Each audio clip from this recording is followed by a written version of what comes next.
Across NATO, Russian aircraft activity is rising. So are sightings of drones near Allied borders. Incursions are happening more often. Some flights went directly into NATO airspace, from nearby airdromes and fixed-wing aircraft. Not just pass-bys, but deliberate loitering. Command posts treat each track as a serious situation. Public anxiety is rising. European leaders are engaged, as are allies in North America. NATO must choose carefully. Credibility hangs in the balance. In early September 2025, a period of simmering geopolitical tension boiled over into a series of overt and alarming events. The escalation was rapid, and it unfolded not in one location, but across NATO's entire eastern flank. The first wave of reports came from Poland. Air traffic control and military radar stations began detecting a large number of small, unidentified aircraft crossing the border. These weren't isolated blips or navigational errors. Analysis quickly confirmed they were dealing with a swarm of low-cost, commercially derived drones. Not one or two, 19 of them penetrated deep into Polish territory, flying low and slow. It was a coordinated incursion, designed to saturate defenses. Poland scrambled jets to intercept, but the operation proved exceptionally difficult. Fast-moving fighters are not optimized to engage small, slow-flying drones. In the end, only 4 were downed. The remaining 15 either completed their unknown missions or were recalled. Were they mapping infrastructure? Testing response times? The ambiguity itself was a weapon. Days later, the pressure shifted south. Romania reported a single, more sophisticated Russian unmanned vehicle operating in its airspace near the Black Sea.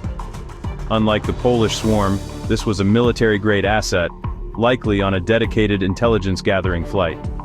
The pattern of provocations was widening. Then, the threat escalated again.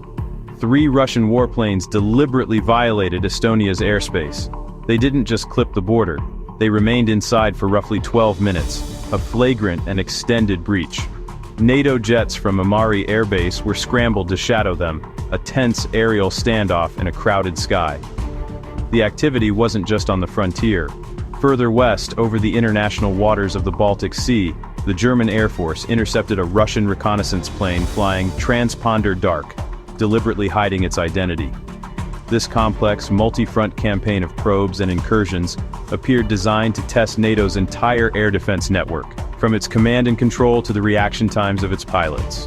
These incidents are more than just provocations. They strike at the very core of NATO's mission, testing the principles upon which the alliance was founded. The North Atlantic Treaty, signed in 1949 in the shadow of a devastated Europe, was designed to prevent another great war by binding its members to mutual defense. At the heart of this pact is its most famous clause, Article 5. It states simply that an attack against one member is considered an attack against all. This isn't merely a political statement, it's a profound security guarantee. The logic is one of overwhelming deterrence. Any potential aggressor must weigh their actions not against the military of a single nation, but against the combined economic, political, and military might of the entire alliance. This commitment is not just theoretical. Article 5 has been invoked once in NATO's history, a fact that surprises many. It was triggered by the United States following the September 11th terrorist attacks, leading to NATO's longest-ever military operation in Afghanistan. This historic invocation proved the article was a living, actionable commitment. This principle of collective defense is the alliance's absolute foundation, for every member, but especially for smaller nations on the alliance's periphery. This guarantee is the bedrock of their security and sovereignty. They rely on the certainty that they do not stand alone. If belief in that certainty erodes, NATO itself begins to lose its meaning. For over 70 years, the promise of Article 5 has successfully deterred large-scale aggression in Europe. The sheer scale of the alliance's combined power made a direct conventional attack unthinkable, but repeated violations left unanswered. These probing actions in the gray zone create dangerous doubt. Allies begin to question the resolve, and adversaries begin to test the boundaries, inviting ever-increasing risk and the potential for a catastrophic miscalculation. Many analysts say Russia is testing NATO, gauging rules of engagement and patience. Drones and planes collect data on response times, how fast jets launch and vector. Readiness of air defenses is being measured. Some Polish-bound drones appeared modified with larger fuel tanks, configured for long-range penetration, not accidental drift. Moscow denies deliberate crossings and drone control. Most Western officials see coordinated timing, scale, and pattern. The aim: sow division, uncertainty, and fear, while testing will. In the face of these provocations, the Allied response has been a masterclass in strategic caution. This isn't indecision, but a deliberate policy to de-escalate a volatile situation while showing resolve. The priority is to avoid a miscalculation that could spiral into a wider conflict, a tightrope walk where every move is carefully weighed. Publicly, the response is diplomatic. Following an emergency session, the North Atlantic Council issued a unified statement condemning the incursions, but stressed that channels for de-escalation must remain open. Behind the scenes, back channels are working to convey messages directly, ensuring actions aren't misinterpreted. Militarily, the posture is strictly defensive. NATO air policing missions follow a well-rehearsed script. When an unidentified aircraft nears Allied airspace, quick reaction alert jets are scrambled. Their first job is to identify, visually confirming its type and armament.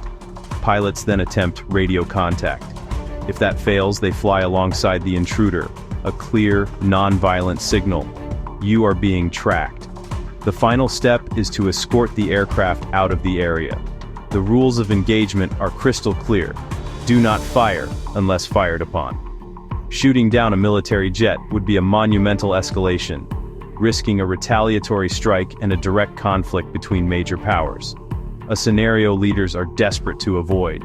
This strategy of vigilant but not provocative defense is the alliance's default. It demonstrates capability without giving Moscow a pretext for a larger confrontation.